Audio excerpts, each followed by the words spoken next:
కాంగ్రెస్ పవర్లోకి రాగానే భజన పరులు వచ్చారు. సీఎంను వ్యతిరేకించిన వారే ఆయన చుట్టూ చేరారు. సికింద్రాబాద్ ఎంపీ టికెట్ దానంకు ఇవ్వడం వల్లే ఓటమి, నాకు పదవి రాకుండా అడ్డుపడ్డ ఉత్తమ్ జగ్గారెడ్డి. అంజన్ కుమార్ యాదవ్ సంచలన కామెంట్, జీవన్ రెడ్డిని ఓడించింది కాంగ్రెస్ అని చెప్పి అంజన్ కుమార్ యాదవ్, సికింద్రాబాద్ సంబంధించి మాజీ ఎంపీ అంజనీ కుమార్ యాదవ్ తీవ్ర మండిపడ్డాడు. మా బీసీల నోట్లో మన్ను కొడుతున్నారు, బీసీలను ఆగం చేసిందే రెడ్డిలు, నాకు అప్పుడు కేంద్రంలో కూడా నాకు మంత్రి పదవి రాకుండా అడ్డుకున్నది ఈ రెడ్డి లీడర్లే అని చెప్పి అంజనీ కుమార్ యాదవ్ తీవ్ర వ్యాఖ్యలు చేసిండు. ఈ వ్యాఖ్యలు తెలంగాణ రాష్ట్రంలో ఉన్నటువంటి అన్ని పార్టీలకు బీసీ దుమారం లేపినట్టే కనపడుతుంది. ఎందుకంటే ఒక పక్క తీన్మార్ మల్లన్న సొంత పార్టీ ఎమ్మెల్సీనే ఆయన చెప్తున్నాడు క్లియర్గా, బీసీలకు అన్యాయం జరుగుతుంది, రెడ్డి నాయకులే మొత్తం కొట్టేస్తున్నారు, పదవులైనా పోస్టులైనా ఇంకేమైనా సరే రిజర్వేషన్లతో సహా రెడ్డిలే తింటున్నారు, తర్వాత మిగతా ఓసీలకు సంబంధించి వాళ్ళే తింటున్నారు, మరి మా పరిస్థితి ఏంది, బీసీల పరిస్థితి ఏందని ఆయన గొంతెత్తిండు. ఇట్ ఈస్ ఏంటంటే 30 సంవత్సరాల నుంచి ఆర్ కృష్ణయ్య కొట్లాడుతున్నాడు బీసీలకు సంబంధించి. అది సాప కింద నీరులాగానే అంతంత మాత్రం. ఆ పార్టీలో రాజ్యసభ ఇస్తే అక్కడికి వెళ్తుండు, ఈ పార్టీలో మిగతా ఇస్తే అక్కడికి వెళ్తుండు ఆర్ కృష్ణయ్య. అది అయిపోయింది. ఇప్పుడు అంజనీ కుమార్ లేవనెత్తుకుండు.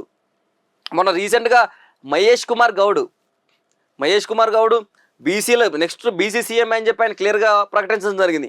అంటే బీసీల ఏదైతే బీసీకి సంబంధించి ప్రభుత్వం ఉందో ఆ ప్రభుత్వానికి బీసీలు చురకలు పెట్టే ప్రయత్నం చేస్తున్నారు. సొంత పార్టీ బీసీ నేతలే కాంగ్రెస్ ప్రభుత్వానికి చురకలు పెడుతున్నారు. అంటే నెక్స్ట్ కాంగ్రెస్ ప్రభుత్వాన్ని అధికారంలోకి తీసుకొచ్చి బీసీ సీఎం చేసి తర్వాత బీసీ క్యాబినెట్ మినిస్టర్లు పెట్టి మరి ఎస్సీ ఎస్టీ వాళ్ళందరినీ కలుపుకొని ఎమ్మెల్యేలుగా అందరిని తీర్చిదిద్ది మరి కాంగ్రెస్ పార్టీని బీసీలకి కైవసం చేసుకునేలా కనబడుతుంది. ఎమ్మెల్యే కోట ఎమ్మెల్సీ ఎన్నికల షెడ్యూల్ రిలీజ్. 5 ఖాళీ స్థానాలకు మార్చి 3న నోటిఫికేషన్, 10 వరకు నామినేషన్లు, 11 నామినేషన్ పరిశీలన, 20న పోలింగ్, అదే రోజు ఫలితాల వెల్లడి. వచ్చే నెల 29 నాటికి సత్యవతి రాథోడ్, మహమ్మద్ అలీ, షేరి సుభాష్ రెడ్డి, ఎగ్గె మల్లేశం, మీర్జా రియాజుల్ పదవీకాలం పూర్తి. రాష్ట్రంలో ఎమ్మెల్యే కోట ఎమ్మెల్సీ ఎన్నికల షెడ్యూల్ను కేంద్ర ఎన్నికల సంఘం సోమవారం విడుదల చేసింది. 5 ఎమ్మెల్సీలకు మార్చి 3న నోటిఫికేషన్ ఇవ్వనంటూ వెల్లడించింది. 20న ఉదయం 9 గంటల నుంచి సాయంత్రం 4 గంటల వరకు పోలింగ్ జరగనున్నది. అదే రోజు సాయంత్రం ఓట్ల లెక్కింపు చేపట్టి ఫలితాలు వెల్లడిస్తారు. తెలంగాణ, ఏపీ 2 రాష్ట్రాల్లో మార్చి 29 నాటికి 10 మంది ఎమ్మెల్సీల పదవీకాలం ముగినుంది. ఇందులో తెలంగాణలోనే సత్యవతి రాథోడ్, మహమ్మద్ అలీ, షేర్ సుభాష్ రెడ్డి, ఎగ్గె మల్లేశం, మీర్జా రియాజుల్ హసన్ ఉన్నారు. ప్రస్తుతం మహమ్మద్ అలీ, షేర్ సుభాష్ రెడ్డి, సత్యవతి రాథోడ్ బీఆర్ఎస్ నుంచి ప్రాతినిధ్యం వహిస్తున్నారట.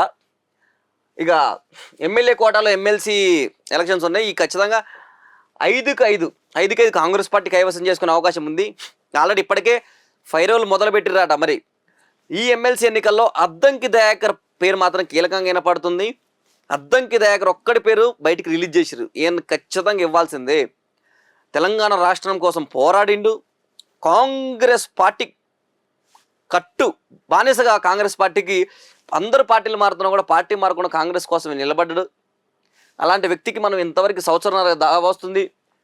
ఒక దళిత వర్గానికి సంబంధించిన వ్యక్తికి మనం ఇప్పటిదాకా ఏం ఇవ్వలేకపోయినామని చెప్పి కాంగ్రెస్ భావించో, లేకపోతే కోమటిరెడ్డి వెంకరెడ్డిని ఏదో మాట అన్నాడని ఈ సంవత్సరం పాటు ఆపి ఆ తర్వాత ఇద్దాంలే అని చెప్పి ఇస్తున్నారో అర్థం కావట్లేదు. కానీ అద్దంకి దయాకర్కి మాత్రం ఇక్కడ న్యాయం జరిగే అవకాశం ఉంది. ఈ 3 సంవత్సరాలన్నర టైం ఉంది కాబట్టి ఆ 3 సంవత్సరాలన్నరకి ఆయనకి న్యాయం జరిగే అవకాశం కనపడుతుంది ఇక్కడ క్లియర్గా. ఆల్రెడీ ఫైరోలు మొదలు పెడుతున్నారట. 50 కోట్లు, 100 కోట్లు, 150 కోట్లు పలుకుతుందట మరి ఈ 3 సంవత్సరాలకి.